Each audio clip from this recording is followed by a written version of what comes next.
God aften og velkommen til vores vejr. I Danmark er temperaturerne meget ensartige. Vi har temperaturer på omkring de 36 grader over hele landet. En smule skyet i Centraljylland, her lige i Midtjylland omkring Herning. Der er skyerne, de er sprunget en smule frem. Og det kan man også især se hernede på Bornholm, der er meget tildækket af skyer, og det er selvfølgelig forårsaget temperaturen til at falde lidt. Så på Bornholm der er temperaturen kun omkring de 30 grader. Og i løbet af natten og aftentimerne, der bliver det også skyerne herover fra sydøst, de trækker længere over mod Sjælland og over Fyn. Og det forårsager så, at i nattetimerne der bliver der meget skyet her på Sjælland, og temperaturen de falder så ned til en 30 grader. Og i nattetimerne der kommer også en hård kuling fra sydøst, som bevæger sig op gennem landet og op til Herning og over til Aarhus herover. Og når vi snakker om vinden, så skal vi til et sted, hvor vinden blæser rigtig meget, og det er i Rusland. Der har vi en reporter ude. Det er Rusland, det er Moskva. Det er her, de i den seneste tid har været hårdt plaget af en af de slemmeste regnværsperioder nogensinde. Ja, storm her i Rusland har vi i hvert fald. Men regn, den kan I som også se, den falder altså også markant. Vi har her i dag, har vi altså også flere 50 meter i sekundet til vindudstand. I regn, der har vi flere centimeter, der falder i minuttet. Det er helt ekstremt det her. Og det har altså været sådan her i flere dage i Rusland. Og man forudsiger, at her i aften, der får vi et helt sindssygt tordenvejr. Det er ikke så tit, at man ser det her i Rusland, som ellers er et rimelig roligt land i forhold til ekstremt vejr. Ellers har jeg ikke så meget at sige, så tilbage til studiet. Det lyder ikke som en rar oplevelse.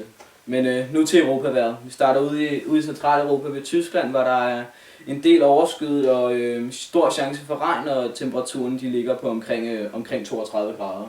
Hvis vi bevæger os længere sydpå ned til Frankrig og Spanien, der kan vi se, at der er skyerne forsvundet, og solen den brænder igennem. Vi har rekordhøje temperaturer på omkring 42 grader. Det er højt.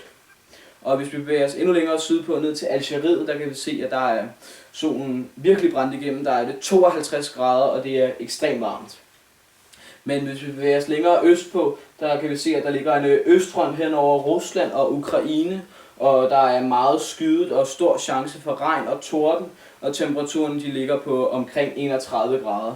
Og hvis vi bevæger os længere sydøstpå, der kan vi se, at nede i Tyrkiet og nede i Syrien, der kan vi se, at temperaturen de ligger på omkring 49 grader i Tyrkiet, og der er en smule skyet på grund af den her østfront. Men hvis vi tager ned til Syrien, der kan vi se, at der er skyerne forsvundet, og solen den brænder igennem, og vi er helt oppe på 53 grader, hvilket er ekstremt varmt for den her årstid. Og nu til verdenskortet. Ja. Og hvis vi bevæger os over til Nordamerika, der kan vi se, at der er meget skyet og stor chance for regn, og temperaturen den ligger på 37 grader. Hvis vi går lidt længere sydpå ned til Mellemamerika, ned til Mexico, der kan vi se, at der er stadig skyet, men ingen regn og stor luftfugtighed, og det påvirker selvfølgelig også temperaturen, som ligger på 52 grader.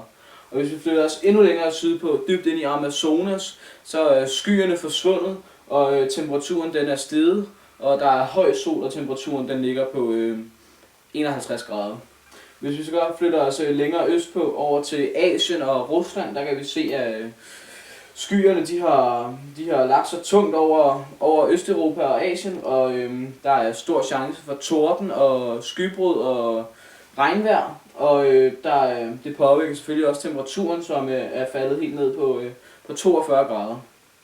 Men hvis vi bevæger os endnu længere sydøstpå ned til Australien, der kan vi se, at temperaturen den er steget, skyerne er forsvundet, og der er 50 grader og stor risiko for tørke. Og hvis vi så går længere vestpå ind til Centralafrika og Ækvator, der kan vi se, at der er alle skyer forsvundet, der er en bagende varme, og temperaturen den ligger på 61 grader, hvilket er rekordvarmt for denne årstid. Hvis vi så bevæger os op til Grønland, der kan vi også se, at temperaturen er steget gevaldigt i forhold til sidste år. Der er 22 grader høj sol og nogle skyer, og det er meget varmt af denne årstid, og det betyder selvfølgelig, at størstedelen af indlandsisen den smelter lige nu. Vejrudsigten for i aften afsluttes med billeder fra det hårdt ramte Rusland. God aften.